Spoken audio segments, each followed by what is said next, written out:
Culture on Its Toes by Heather Edley and Karen Rios.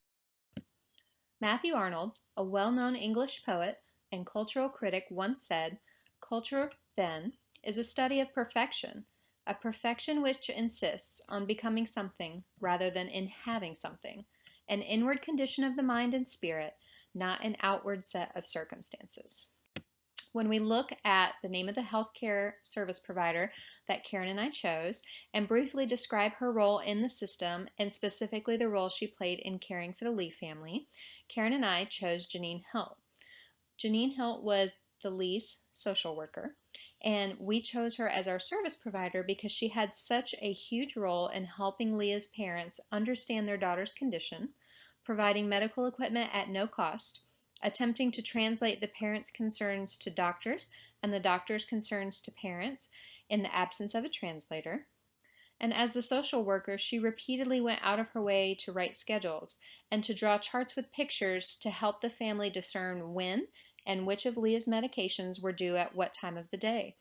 She advocated on their behalf when Leah was placed in foster care and continued to advocate for Leah and the family after she was returned home following the big one.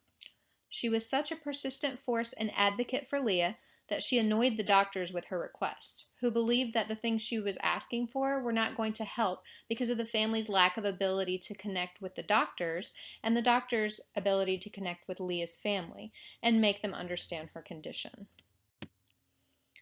Does Janine practice transcultural caring as described by Ray? And please provide specific examples from the novel and give a rationale.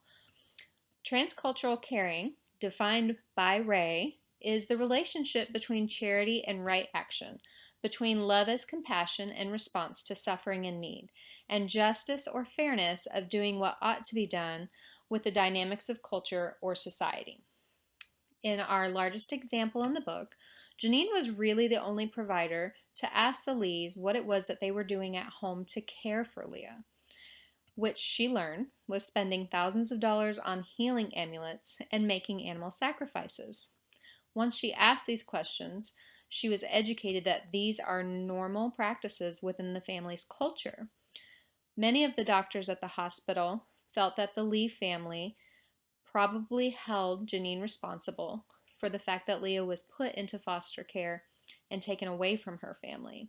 But she actually held a very auspicious place in the Lee family because they saw Janine, or Jenny as they called her, as the source of Leah's welfare checks. And in the book, there are many instances described where Janine was present constantly, either with the family at the hospital or at their home, caring for Leah, making sure she had the things that she needed, and sharing a special bond with Leah's mother. Our explanation is that Janine epitomized the very definition of transcultural caring because she actively advocated for Leah and her family, no matter what the professional judgment and opinion of her doctors was as to her family's ability to care for her properly. She knew she was the only professional willing to put aside cultural bias to help improve the quality of life for Leah and her family, even in the face of what society felt was appropriate or acceptable at the time. In one of our scholarly articles, we are quoting the CDC's cultural competency recommendations. And in that scholarly article, the CDC defines cultural competence as an essential element of quality health care that can improve health outcomes, increase clinic efficiency, and produce greater patient satisfaction. Although there is no universally accepted definition of cultural competence, it may generally be understood to be a set of attitudes, skills, behaviors, and policies that enable organizations and staff to work effectively in cross-cultural situations. Furthermore, it reflects the ability to acquire and use knowledge of the health-related beliefs, attitudes, practices, and communication patterns of the patient and their families in order to improve services, strengthen programs, increase community participation, and close the gaps in health status among diverse population groups. Linguistically, appropriate services are a key component of culturally competent health systems. In 2001, the U.S. Office of Minority Health issued culturally and linguistically appropriate standards to help healthcare organizations move towards cultural competence. Several of these standards are federal mandates supported by Title VI of the Civil Rights Act, which prohibits discrimination on the basis of national origin and language. In summary, these standards aim to ensure that all federally funded health facilities provide services in a language understood by patients. To move towards cultural competence, healthcare providers and other program staff should understand the ethnic and cultural needs of the populations that they serve.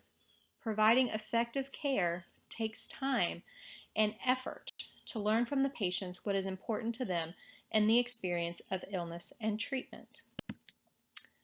What are the specific ethical, safety, health, spiritual, and sociocultural issues encountered by Janine throughout the novel?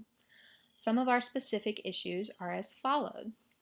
Under the ethical issues, many nurses, as noted on page 113, found Leah to be a burden, whereas Janine found her to be a delightful child, and her involvement went beyond the basic relationship with the Lees. Additionally, as noted on page 114, Neil Ernst referred to Janine as a, quote, large pain in the ass. Both of these assessments of Janine and Leah by the medical providers are unethical, as you would never say these things to a patient or their advocate, so they should never have been said out loud, no matter what the circumstance.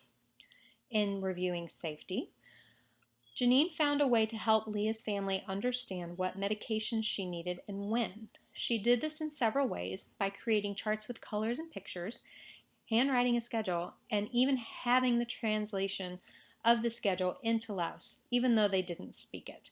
And this reference can be found on page 115.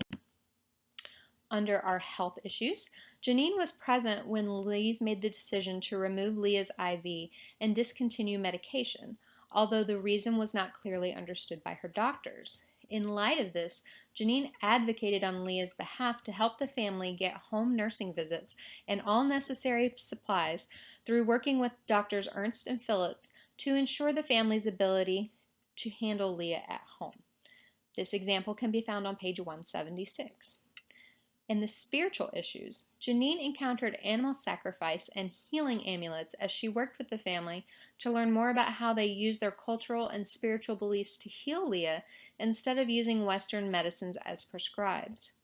Under the sociocultural issues, as described on page 150, during a period where Leah was extensively hospitalized, Janine borrowed a van from a human services agency and drove half a dozen Lee relatives to Fresno.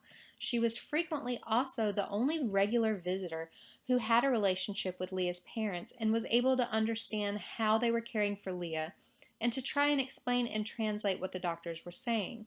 When a translator was available, Janine was available and ready and had long talks with Leah's parents about how much she and her parents all loved her. And this example can be found on page 175. Does Janine Hill exhibit cultural humility as she interacts with the Lee family? Does she demonstrate an understanding of structural competency, of holism, provide specific examples from the novel, and give rationale? Under cultural humility, Janine Hill exhibits this as she interacts with the Lee family because she was open, self-aware, humble, reflective, and supportive of the family. Our biggest example was page 102, where it's quoted that Janine Hill was determined to try to continue to educate the Lees about Leah's medications so that they could regain custody before 12 months elapsed and they legally lost her for good. Janine spent dozens of hours working with Fua. Her task was aided by the fact that Leah's drug regimen was radically simplified in February of 1986. Our explanation is that Janine demonstrated cultural humility in this instance because despite what she thought was right or wrong, she took the time to understand, reflect, and support the Lees in their notion to try and regain custody of Leah. Part 2, Structural Competency. Janine demonstrates an understanding of structural competency in that not only did she focus on the cultural competency, in other words, the emotional and religious beliefs and values the Lees had about health care Leah was receiving, but she also aimed to develop a language and a set of interventions to reduce healthcare issues and inequalities. Our example quotes that the way Janine saw it, her father had plenty of reasons to be angry, and as long as he didn't take his anger out in the form of medical noncompliance, it should not interfere with the reunification of his family. This can be found on page 104. Janine wrote that as the Lees' skills increased, their visits were extended. The undersigned provided extensive supervision 3 times a day while the minor was in the home, and her supervision decreased as the Lees demonstrated their willingness to maintain the medication regime, and that she had worked with the Lees on maintaining a daily schedule including proper diet, naps, and discipline. Mr. and Mrs. Lee are to be commended for their cooperation and positive efforts in working with Janine in spite of their divergent cultural beliefs. As a result of their hard work and trust in their physician neurologist Terry Hutchison and Janine, they made incredible headway in resolving Leah's serious medical problem, and Leah was returned home on April 30th, 1986. This example can be found on page 105. So for our explanation, we are explaining that in both of these instances described above, Janine Helt was able to intervene in Leah's CPS case in favor of the Lees. She was able to develop a plan in which the Lees maintained the medication regimes in order to reduce the health inequality the Lees felt they were receiving by bringing Leah back home to their parents. Under holism, we believe that Janine demonstrated an understanding of holism because her end goal was to help heal the mind, body, and soul of Leah. She also assisted the Lees with the effects of illness on the body, mind, and emotions. Example: one of the things Janine arranged was to have Leah bus 3 days a week to the Shelby Center for Special Education, the county school for retarded and disabled children. She hoped that the Shelby would help socialize Leah, as well as give her mother an occasional respite. Leah's teacher recalled that Leah was very spoiled, and that Janine had told them that the family felt she talked to the gods during her seizures, and that they had this euphoric idea that she was a princess. They fixed her special things to eat, and whatever she wanted they did.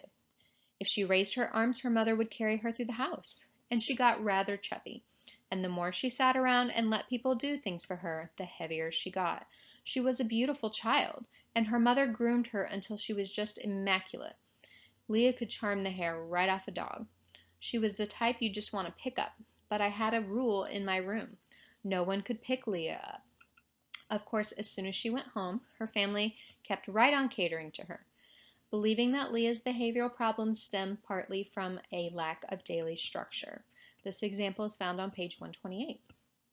In our explanation, Janine's focus was to ensure Leah was given the attention she needed to be healthy in every aspect of her life and her family's.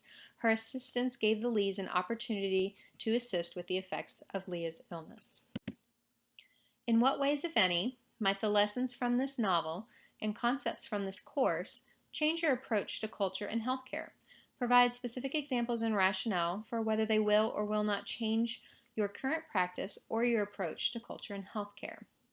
Lessons from this novel and concepts from this course will help change our approach to culture and healthcare because with cultural humility, and how the key point of cultural humility does not assert an agreement between valid moral judgments and norms, perhaps eating veal is wrong is valid for a culture, even though eating veal accords with the norms of the culture.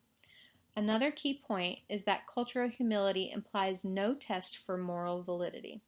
That is, it does not tell us how to check moral judgments for validity or how to identify the cultures for which the judgments are valid. With this being said, we should now be more aware of such issues and can do that by being more open and inquisitive, by speaking to and learning the wishes of the patient and family about what they consider to be important to them and what must be avoided. That way, requests can be honored. Going in with an open heart and mind to provide quality care that aligns with their preferences whenever possible is very important. Being self-aware of the circumstances. If we often judge patients or families who want something different than what we believe is best for them, then we need to reevaluate our biases, values, and assumptions because they are often unconscious things. things we don't want to even recognize until we look closely at our thoughts and actions. Being aware of others. Cultural humility is a two-way street, like a partnership.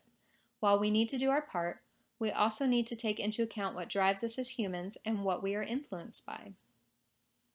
Being understanding and egoless. Expect and welcome diversity of thought and expression. Recognize that conflict is a natural part of life, especially when people fear losing a loved one. Having the ability to self-reflect, critically evaluating our interactions, and by embracing that we do not know it all, that we are constantly learning new things every day, and that if you're not, that you need to be open to the possibility. What opportunities to co-create the future of healthcare? We have 4 sources listed in our works cited. Cultural Relativism from the Human Rights Quarterly Journal, 2014. The Spirit Catches You and You Fall Down, Among Child, Her American Doctors, and the Collision of Two Cultures. Transcultural Caring Dynamics in Nursing and Healthcare. And Promoting Cultural Sensitivity, a practical guide for tuberculosis programs that provides services to Hmong persons from Laos by the Centers for Disease Control. Thank you for sitting through our